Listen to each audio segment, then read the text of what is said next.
3,276,948. At the time of this recording, that is how many years Elon Musk, the founder of SpaceX and Tesla, could survive into the future if he were to spend the average American salary of $56,516 per year.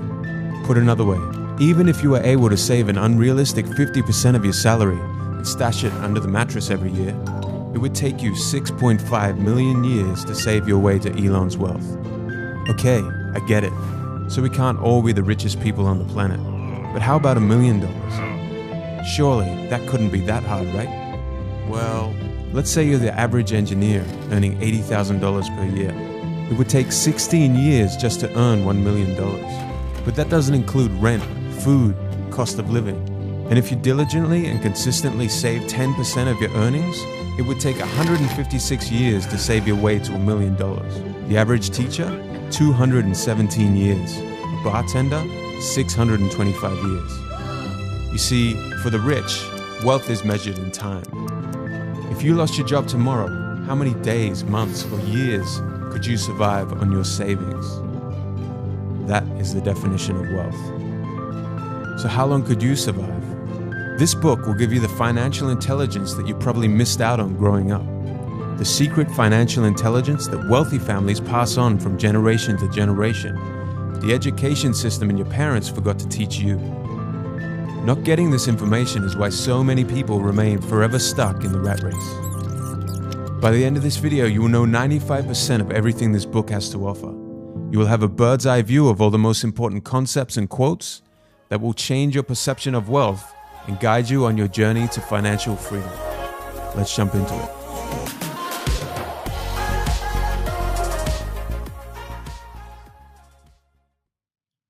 Rich Dad, Poor Dad. The story of two fathers. One has a wall full of degrees and diplomas. One, a high school dropout. One, after death, will leave next to nothing behind except debt. The other will have died one of the richest men in Hawaii and will pass on his empire to his children. Rich Dad guides two boys on a journey to best use their minds and finite time to create wealth through investments and business.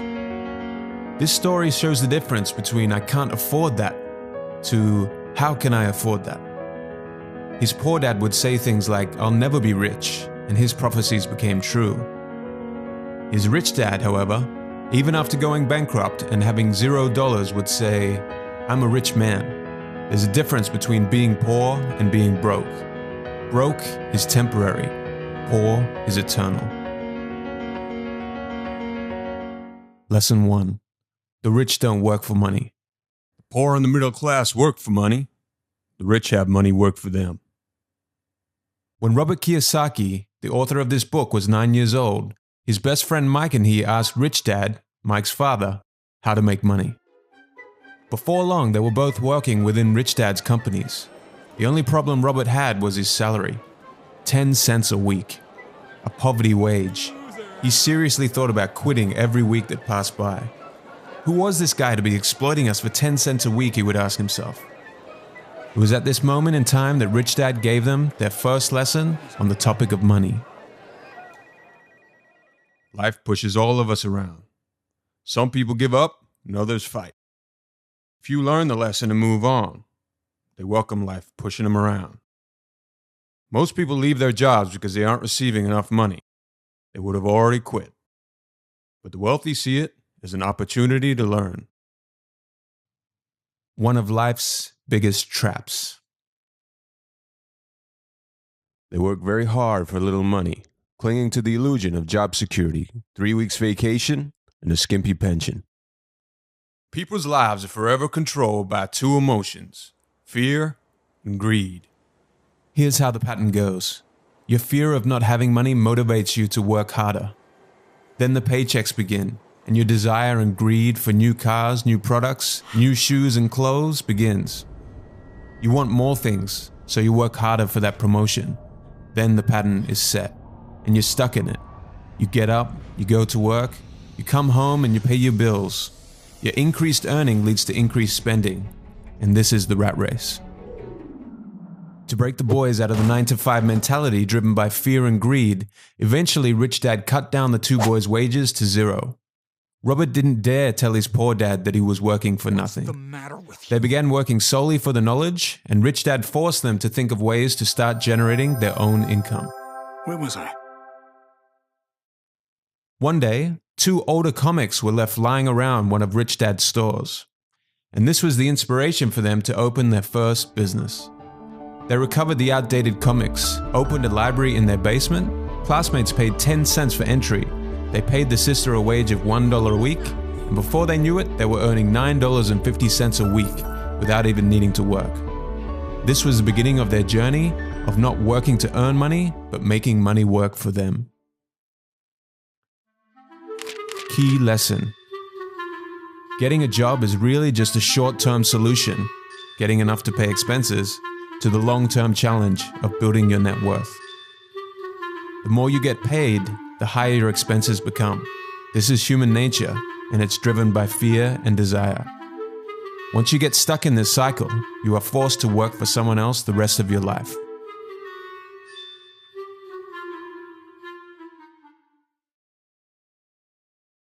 Lesson 2. Why teach financial literacy? It's not how much money you make, it's how much money you keep. If you're looking to school to make you rich, then you're looking in the wrong place. The education system's primary objective is to train you on how to become a good employee, but it does a poor job of making you a good employer. Things like managing your own personal finances and building wealth aren't taught to you by the education system in its current state. You can only rely on yourself to use this knowledge and acquire assets that allow you to generate an income. The first pillar of financial literacy and escaping the rat race is understanding the difference between an asset and a liability. An asset puts money in my pocket. A liability takes money out of my pocket. Let's quickly look at the income statement. Your income statement is money going into your pocket. Expenses is money going out of your pocket.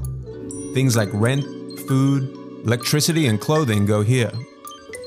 An asset is something that allows its owner to generate an income. On the other hand, a liability generates expenditure. This is the cash flow of an asset.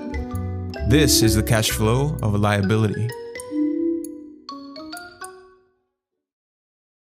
Rich people acquire assets. The poor and the middle class acquire liabilities that they think are assets. Cash flow patterns. Cash flow tells the story of how someone handles money. This is the cash flow of a poor person. They have a job, they get a salary, they use all their salary on expenses, and they usually live from paycheck to paycheck. This is the cash flow of the middle class. They have jobs, they get a salary, but most of their money is tied up in liabilities and expenses. Home loans, car debt, credit card debt, mortgage repayments, and taxes. They think that their home is an asset, but they wake up one day with a liability column full of mortgage debt and credit card debt. This is the cash flow of a rich person. The rich are always thinking of ways to grow their asset columns.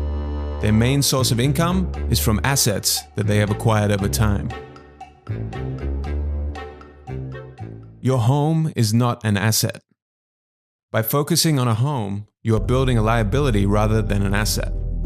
When it comes to houses, most people work all their lives paying for a home they might never own, incurring 30-year loans that they are tied to. You need to pay property tax, and the rates of these taxes are completely out of your control. You need to pay other home expenses, and the value of your home over time does not always go up. And most important of all, the biggest cost of a house are all the lost opportunities. If all your money is tied up in a house and going out through the expense column in mortgage payments, it's not being used to grow your asset column. Furthermore, think of all the other investment experience that you're missing out on when you only focus on local residential real estate. Here are some examples of real assets. An apartment, which generates monthly payments from a tenant, and the repayments allow you to repay the loan repayments on that property. A business that doesn't require you to be present within it. Your call is very important to us. Please hold. For poor dad, a home was an asset. For rich dad, a home was a liability. This is how poor dad's income statement looks. Take note of the inflated liabilities. And this is rich dad's income statement. Over time, he has grown his asset column. Most people fall into this trap all the time because they are financially illiterate. They don't understand the relationship and differences between the balance sheet and the income statement. Why people struggle. If you follow what the masses do, this is what your life will become. You have 3 people that you work for. You work for the company to get a salary. You're making the owner and the shareholders rich. If you have debt, then you work for the bank. Your mortgage and credit cards make the bank rich through your interest payments. And finally, you work for the government. The government takes a cut of your money before you have even seen it. And the harder you work, the more you pay in taxes. Take a calendar year. If you're a regular person, every dollar you earn from January 1st to March 16th goes straight to the government. That's 2.5 months of every year that you just give to the government. Compounded over 40 years, that's almost 6 years you work just to pay the tax man. The rich understand this, the masses don't. The main ways to get out of the rat race. Fully understand the difference between an asset and a liability. Focus all your efforts on obtaining assets that generate a cash flow. Keep your expenses and debts to the bare minimum. And finally, which leads us to the next lesson, mind your own business. Key lesson. Life is not about how much money you make. It is about how much money you keep and for how many generations. The key to achieving this resides in having financial literacy. Understand the difference between an asset and a liability. The rich build and acquire assets. The poor and the middle class acquire liabilities that they mistakenly think are assets.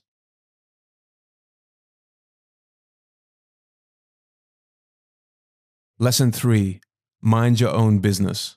The rich focus on their asset columns, while everyone else focuses on their income statements. Robert Kiyosaki's first professional job was far from glamorous. He was a photocopier salesman for Xerox. Using the wages he earned, he invested into apartments. And after just 3 years, the revenue he was generating from his investments outpaced his salary. It was then time for him to leave Xerox and look after his business full-time. So what are some real assets you can begin focusing your attention on? 1. Businesses that do not require your presence to operate. 2. Stocks. 3. Bonds. 4. Income-generating real estate. 5. Notes or IOUs. 6. Royalties from intellectual properties like music, scripts, or patents. 7. Anything else that produces an income or appreciates in value. Things like cryptocurrencies, websites, YouTube channels, etc.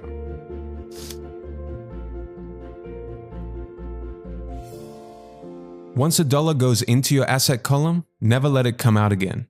Feed your asset column. Robert thinks of every dollar he puts into his asset column as an employee. Each dollar in my asset column was a great employee, making more employees to buy the boss a new Porsche. And the best thing about money is, it can work for you 24 hours a day, and it can work for generations. Key lesson. Don't confuse your profession with your business. The middle class focus on their profession, and as a result, they spend their entire lives building someone else's business. The rich, on the other hand, focus on building their own businesses. Your profession focuses only on the income section of your personal income statement. Your business revolves solely around the asset column on your balance sheet.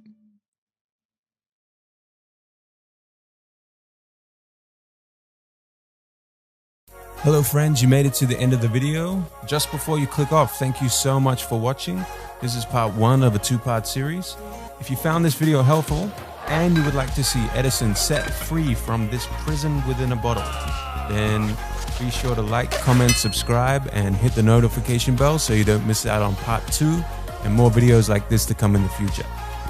And because you want to help out Edison, who's going to be stuck in this bottle until you do. So that's, completely up to you, but I'm just saying.